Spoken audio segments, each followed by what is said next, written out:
Notre message ce jour sera tiré de l'Évangile selon Saint Luc, chapitre 14, versets 14 à 21. Évangile selon Saint Luc, chapitre 14, versets 14 à 21. Un de ceux qui étaient à table, après avoir entendu ces paroles, dit à Jésus: Heureux celui qui prendra son repas dans le royaume de Dieu. Et Jésus lui répondit: Un homme donna un souper, et il invita beaucoup de gens. À l'heure du souper, il envoya son serviteur dire aux conviés: Venez, car tout est déjà prêt. Mais tous, unanimement, se mirent à s'excuser. Le premier lui dit: J'ai acheté un champ et je suis obligé d'aller le voir. Excuse-moi, je te prie. Un autre dit: J'ai acheté 5 paires de bœufs et je vais les essayer. Excuse-moi, je te prie. Un autre dit: Je viens de me marier et c'est pourquoi je ne puis aller. Le serviteur de retour rapporta ces choses à son maître. Alors le maître de la maison, irrité, dit à son serviteur: Va promptement dans les places et dans les rues de la ville et amène ici les pauvres, les estropiés, les aveugles et les boiteux.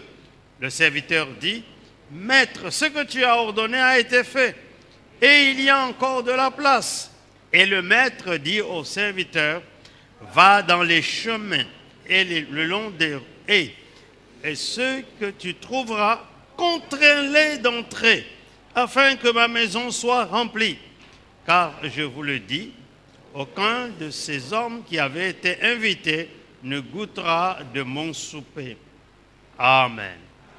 Veuillez vous asseoir. Nous allons, dans ce texte, décortiquer les conditions pour entrer dans le royaume de Dieu, faire partie du royaume de Dieu, c'est-à-dire prendre part à la grande fête que le Maître organise pour tous ceux qui viennent à lui. Alors le verset 15, voici la réaction de cette personne qui était à la table. Parce que Jésus était invité dans la maison d'un dignitaire du pays. Certains pensent que ça devait être un pharisien qui avait des moyens. Il invite Jésus. Alors, le Seigneur parle des choses. Il donne des enseignements. Et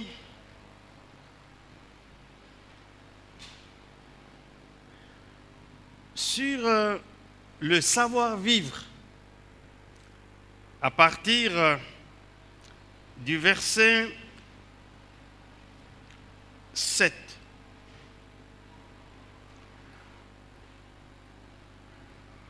Sous forme de parabole. Par exemple, il a vu que beaucoup d'invités choisissaient les premières places, comme cela arrive souvent à certains, qui ne veulent pas être humbles. Ils prennent les places qui ne leur sont pas désignées. Alors Jésus donne les leçons de savoir-vivre au verset 8. Ce n'est pas ça notre but, mais lisons cela quand même. Lorsque tu seras invité, verset 8, par quelqu'un à des noces, ne te mets pas à la première place, de peur qu'il n'y ait parmi les invités une personne plus considérée que toi. et que celui qui vous a invité, l'un et l'autre, ne viennent te dire « cède la place à cette personne-là ». Tu auras alors la honte d'aller occuper la dernière place. Verset 10. Mais lorsque tu seras invité, sois humble. Va te mettre à la dernière place, afin que quand celui qui t'a invité viendra, il te dise « Mon ami, monte plus haut ». Alors cela te fera honneur devant tous ceux qui seront à table avec toi. Car quiconque s'élève sera abaissé, et quiconque s'abaisse sera élevé. Alors, c'est toutes ces paroles que le Seigneur a dit à table et d'autres paroles encore. Je vous fais grâce des autres paroles, vous pouvez les trouver dans ce texte. Alors le verset 15, par où nous avons commencé la lecture, un de ceux qui étaient à table, après avoir entendu ces paroles, dit à Jésus, « Heureux celui qui prendra son repas dans le royaume de Dieu. » Ah, quelle belle affirmation! C'est comme si il apportait quelques gratifications. Ce que les anglophones appellent « congratulations » à Jésus. Parce que Jésus a bien parlé, comme d'habitude, il a toujours bien parlé. Ce qui m'a attiré vers Jésus, c'est quand, dans ma jeunesse, lorsque j'étais un jeune universitaire étudiant, quand je lisais les discours du Seigneur, j'étais frappé de sa logique, de son intelligence dans ce qu'il parlait. En tout cas, ses discours étaient plus intéressants que les discours de mes professeurs d'université. Alors, verset 16, Jésus lui répondit, un homme donna un grand souper et il invita beaucoup de gens. Et cette façon de répondre aux félicitations par Jésus, ça nous intrigue un peu. Il ne sursaute pas pour dire « tu as bien parlé, tu m'as félicité ». Il donne une parabole. Et cette parabole, comme nous allons la voir, ça veut dire que pour entrer dans le royaume de Dieu, parce que cet homme a dit « Heureux celui qui en prendra part à la grande fête du royaume de Dieu », alors il lui donne une parabole. Et c'est cette parabole que nous allons étudier ce dimanche. Un homme, verset 16, donna un grand souper et il invita beaucoup de gens. C'était quelqu'un qui devait être un homme considéré. Ça devait être un dignitaire. Ça devait être un grand homme d'affaires. Ça devait être quelqu'un qui a des moyens pour organiser un souper et inviter beaucoup de gens. Ah, ça c'est formidable. Beaucoup sont invités. Mais le verset 17. À l'heure du souper, il envoya son serviteur dire aux conviés, « Venez, car tout est déjà prêt. » Mais regardez le verset 18. Et c'est là qui m'impressionne et qui me touche. Mais, quand il y a le mot « mais », ça voudra dire qu'il y a une contradiction. Mais tous, unanimement, C'est comme si ils s'étaient tous entendus. Qu'est-ce qu'ils firent? Ils ne partirent pas au souper. Ils ne partirent pas répondre à cette invitation. Et unanimement, d'un commun accord, et c'est ça qui arrive dans notre société aujourd'hui, dans nos églises, se mirent à s'excuser. Vous savez, si vous voulez vous excuser pour quoi que ce soit, vous trouverez toujours des motifs d'excuse. Si vous voulez qu'on vous comprenne, vous trouverez toujours des raisons à donner. Pour quoi que ce soit. Malheureusement, c'est ça qui arrive souvent dans nos églises. Combien de gens s'excusent, comme nous allons le décrire dans cette parabole. Le premier lui dit, j'ai acheté un champ et je suis obligé d'aller le voir. Excuse-moi, je te prie. Par hasard, l'heure de l'invitation pour aller à la fête coïncide avec l'heure pour cet homme d'affaires d'aller à son champ. Il pouvait mettre la visite à son champ à une autre heure. Mais lui, puisqu'il cherchait à s'excuser, il fait coïncider l'heure d'aller visiter son nouveau champ à l'heure où il devait répondre à l'invitation du maître. Mesdames, Messieurs, laissez-moi vous dire que ce maître n'est autre personne que Dieu lui-même, qui nous lance une invitation. Qui pour faire un ministère? Quelqu'un d'autre pour faire autre chose dans son église. Malheureusement, à l'heure d'aujourd'hui, combien de personnes sont prêtes à s'excuser? Ils ne calculent pas en fonction de ce qu'ils ont comme temps. Ils ne divisent pas le temps en fonction de ce qui est utile et de ce qui ne l'est pas. Mais ils pensent que le maître qui les a invités va réellement les excuser. Comme nous allons le voir, il n'y a pas d'excuse pour Dieu. Quand tu es invité par Dieu, tu es invité. Si Dieu t'a appelé à faire ton ministère, il est écrit dans l'épître aux Romains que celui au chapitre 12, sauf erreur, que celui qui est appelé au ministère, il fasse quoi? Il s'attache à son ministère.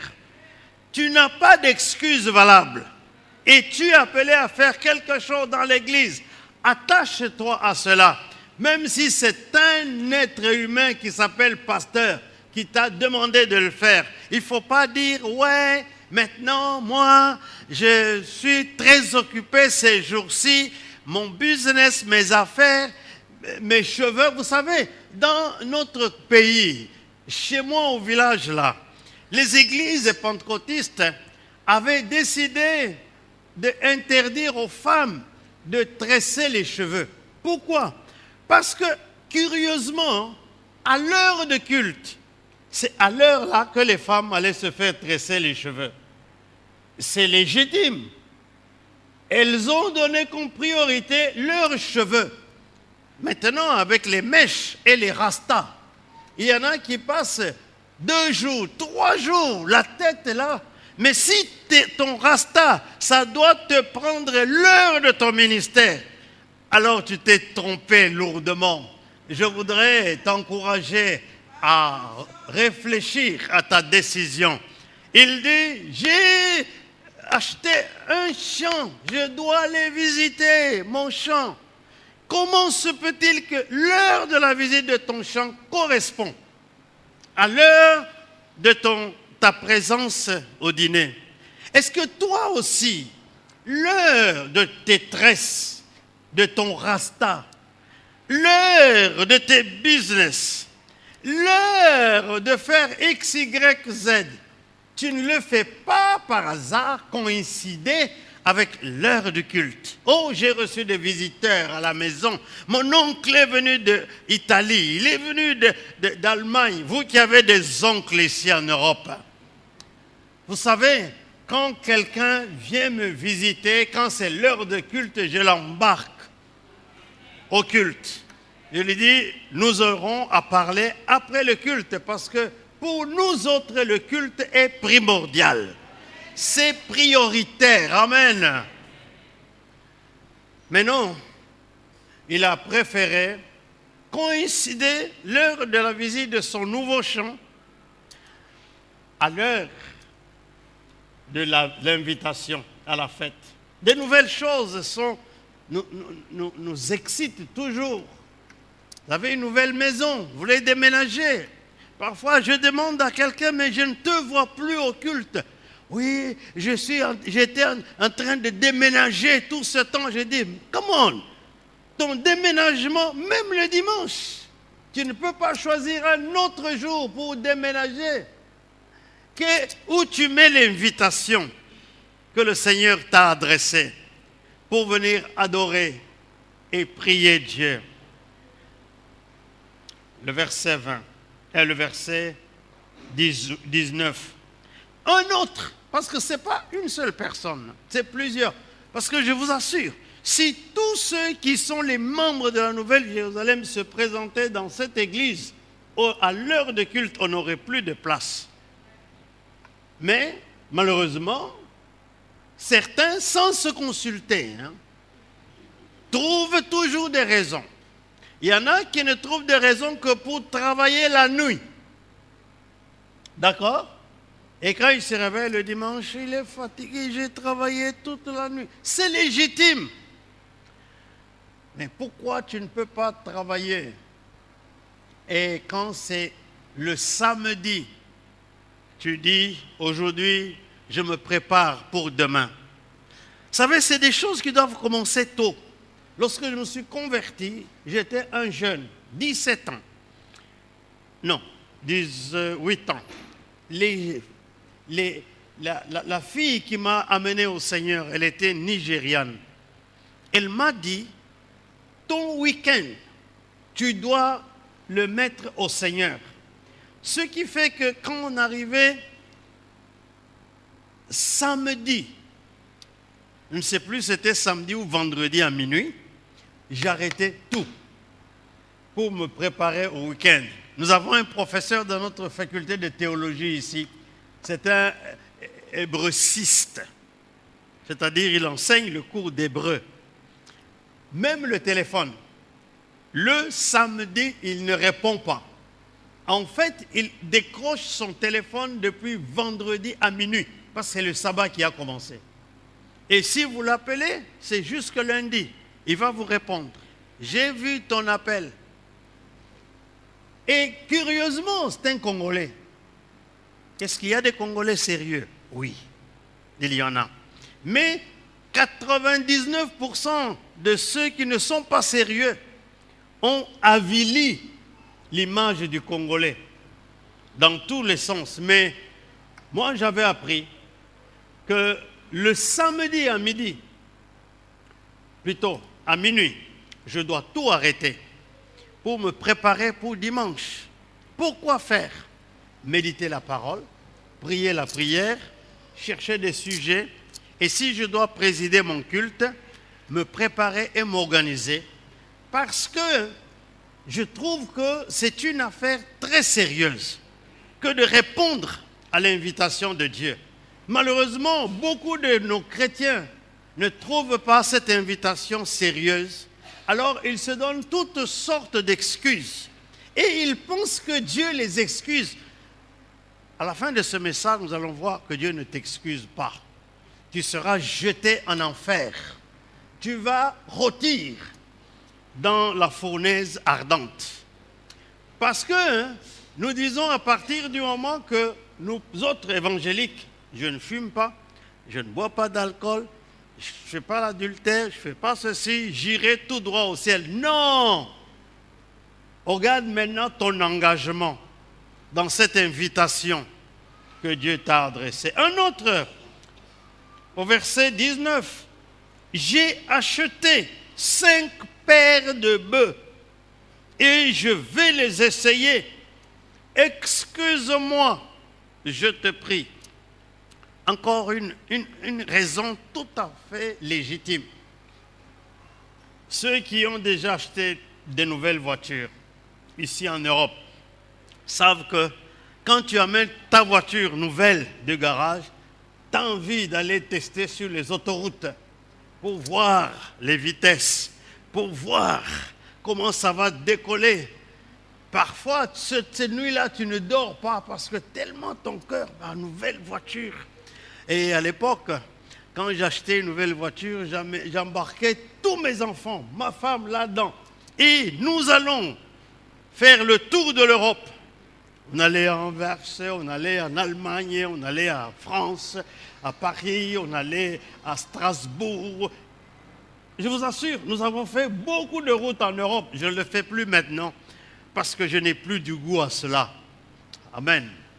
Ma consécration, c'est autre chose. Mais c'est légitime. C'est 5 paires de bœufs qu'il a achetés.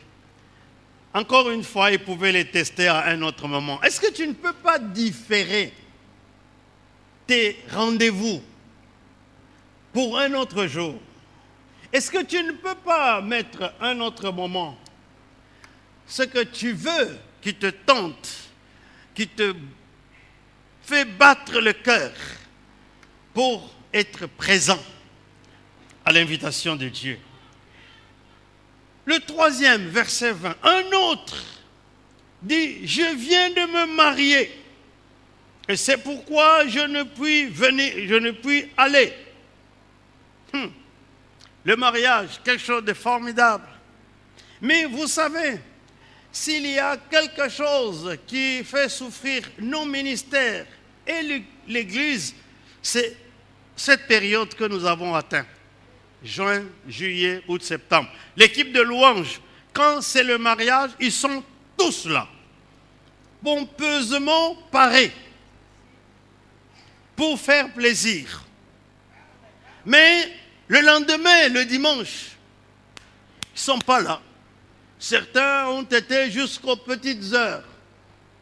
D'autres ont profité de la fête du mariage pour faire la bringue. Mais ma soeur, on ne t'a pas vu. Oui, j'étais à la fête de mariage. Ok, c'est légitime d'être à une fête de mariage. Mais tu as oublié la grande invitation que le Maître t'a adressée, que le Seigneur t'a adressée. C'est pour cette raison, quand je marie mes enfants, à 23 heures, où que je sois dans la salle de fête, je quitte la fête. Pourquoi ? Parce que le dimanche, demain matin, je dois être à mon service à 8h30 et passer toute la journée à l'église. Je ne peux pas m'absenter du culte parce que j'ai marié ma fille ou mon fils. Ce n'est pas sérieux.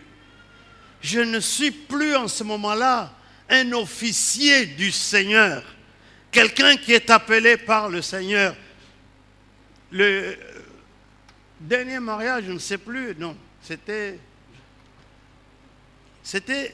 ma fille. Hein?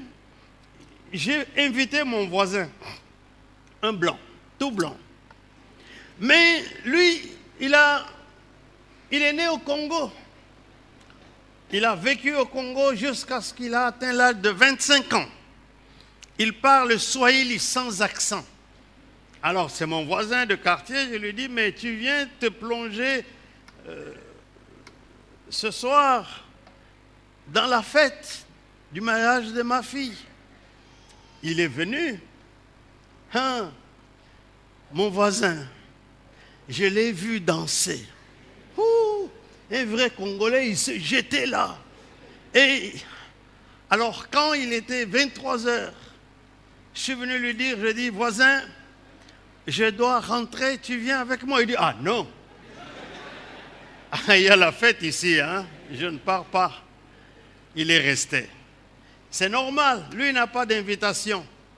Mais toi qui as l'invitation, Bien sûr, j'ai laissé toute la fête. Continuer, il y avait plus de 1000 invités, dansant, etc. Mais parce que j'ai un consigne d'invitation avec le Seigneur. Si le mariage de mon fils ou de ma fille doit prendre la place de l'invitation du Seigneur, alors je ne suis pas digne d'être appelé serviteur de Dieu. C'est parce que nous devons savoir où mettre nos priorités. Quand le maître t'appelle, il faut y aller. Troisième,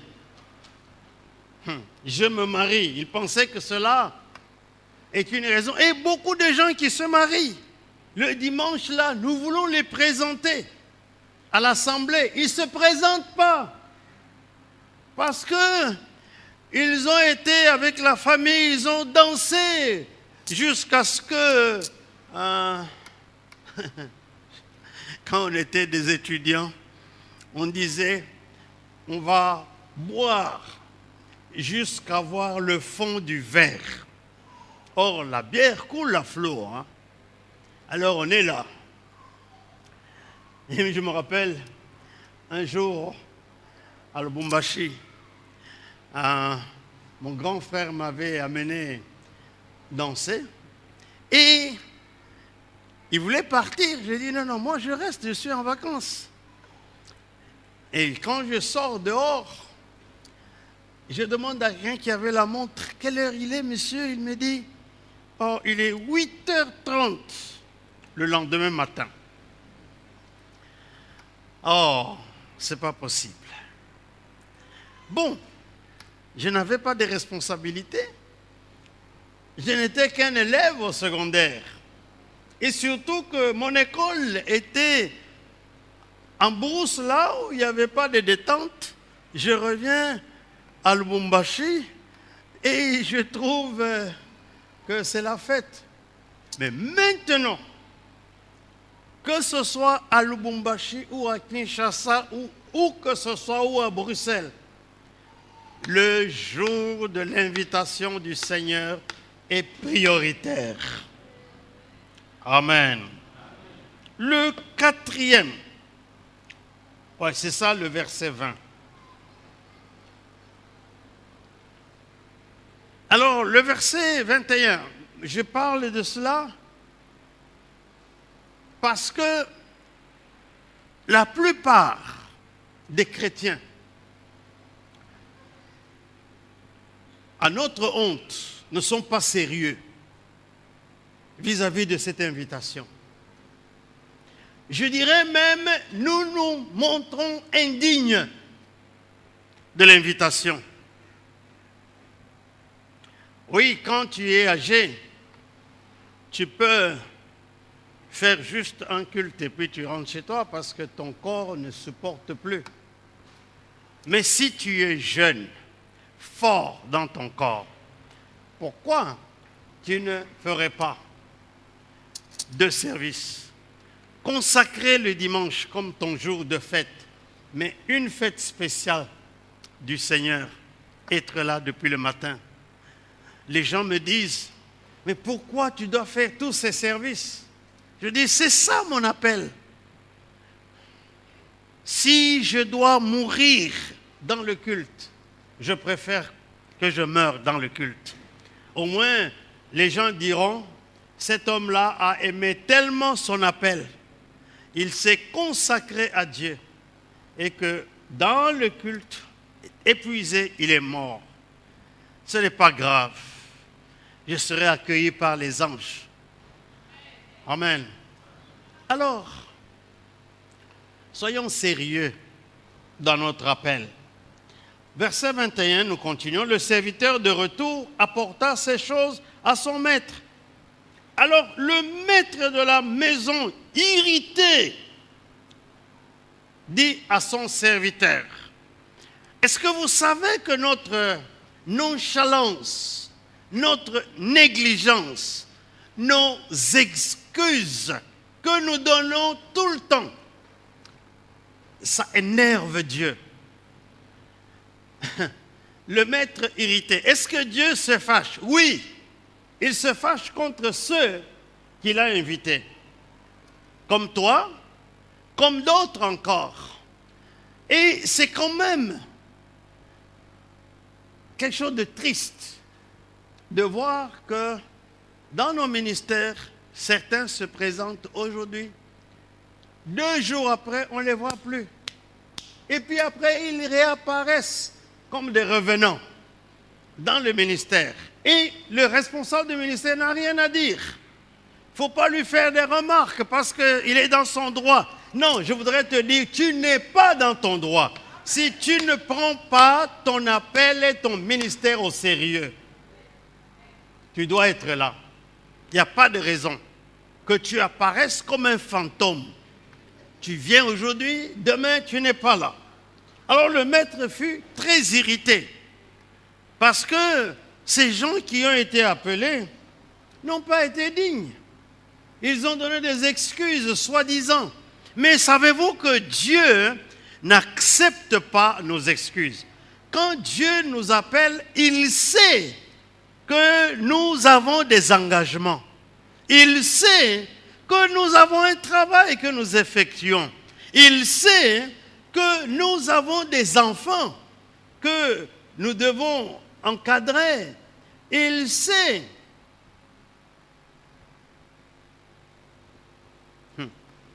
Je me rappellerai toujours de mes amis. Quand je suis arrivé en avant-dernière année, ingénieur civil, ils sont venus voir ma femme. Ton mari est toujours à la prière pendant que nous, on étudie. S'il échoue, ne nous plains pas. Je suis revenu, ma femme me prend en partie. Tes propres amis avec qui tu étudies sont venus me dire ça. Qu'est-ce que tu penses? J'étais président de la paroisse universitaire protestante du campus Al-Boumbaché. J'étais engagé comme par tout le temps. Il y a des étudiants, j'allais les qualifier de farceurs, mais je ne les qualifie pas. Quand c'est les examens, ils disparaissent. Parce qu'ils sont désorganisés. Alors, après, ils reviennent, oui, maintenant tu es là, oui, oui, j'étais en session. Mais tu as toute l'année pour préparer ton examen. Tu as toute l'année pour préparer l'année. Pourquoi toi, tu dois attendre seulement le blocus? Alors, j'ai dit à ma femme, moi, je n'échouerai pas. Je suis organisé. Je fais 4 heures chaque matin à étudier. Et je fais 2 heures chaque après-midi, plus 2 heures le soir. Donc, le reste de mon temps, je peux en disposer comme je veux pour servir le Seigneur. Nous avons fait l'examen. En première session, j'étais le seul de notre groupe qui avait réussi. Ils ont tous échoué. Quand nous sommes arrivés en dernière année, ils avaient tous échoué en première session. J'étais le seul qui avait eu mon diplôme d'ingénieur de notre groupe. Aujourd'hui, tous, ce sont des chrétiens, certains sont même des pasteurs. Ils ont compris que s'engager avec Dieu est quelque chose de bien. Alors les gens me posent des questions. Comment c'est possible? Oui, c'est possible. C'est possible si nous avons traversé le cycle des études scientifiques compliquées. J'ai fait la physique et la chimie pendant 4 ans et j'étais président des groupes bibliques universitaires. J'ai fait la polytechnique pendant 5 ans et je faisais l'école d'ingénieur civil. Et j'ai eu mon diplôme parce que ma santé me le permettait.